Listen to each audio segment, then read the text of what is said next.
Welcome to The Scoop. My name is Solange Lopez, fellow marketer and analytics enthusiast. Today, we're going to look at some essential marketing analytics concepts and formulas to better understand how to solve and interpret them. These will include market share and relative market share. Let's get started with market share, which measures the sales of a brand or product relative to the overall size of the market and can be calculated using units or revenue. Let's start with unit market share, which is calculated by taking the unit sales divided by the total market unit sales. Next, let's look at the formula for revenue market share, which consists of the sales revenue divided by the total market sales revenue. Let's take a look at some data from the automotive industry for the following examples. Using the same data, let's find the unit market share for Ford in the West region. Here's the formula again, and some key things to note are that we are looking for the unit market share and only for the units sold by Ford in the West region.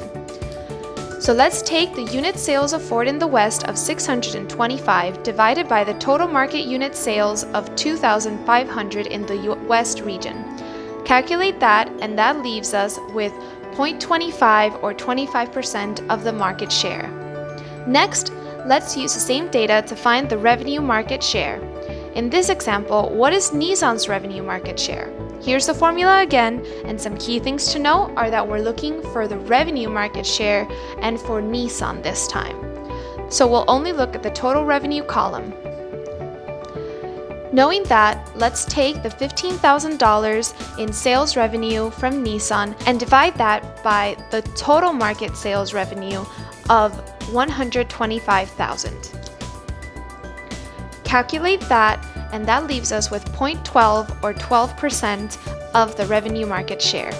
Now that we've taken a look at market share, let's look at relative market share, which looks at your brand in comparison to its largest competitor as opposed to the market as a whole. The formula for relative market share consists of a brand's market share divided by the largest competitor's market share. And this is again done both in revenue or units. Using the same previously stated data, let's take a look at what Honda's relative market share in units would be. Here's the formula again, and this time we'll be looking at the data for Honda and its largest competitor, in this case Subaru. Because we're doing unit market share, we'll look at both the units sold in the East and West. So first, we have to find the unit market share for Honda and then for Subaru before dividing the two to get our relative market share. Let's start with Honda's unit market share. Let's take the unit sales for Honda in the East of 375, add that with the unit sales in the West, and divide it by the total market unit sales of both regions.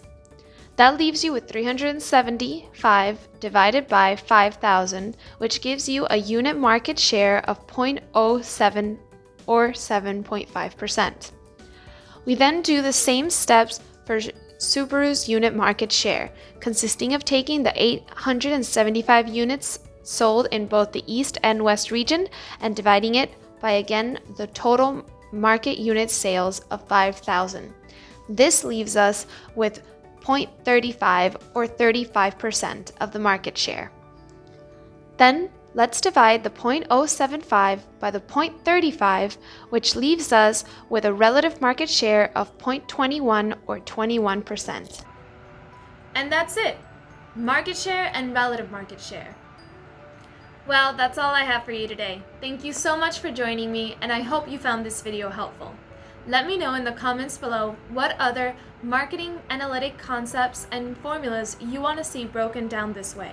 And make sure to check out my blog, SolangeLopez.com, to get the scoop on any marketing tips and tricks that come my way. There's articles, blog posts, and more for you to discover. So get started!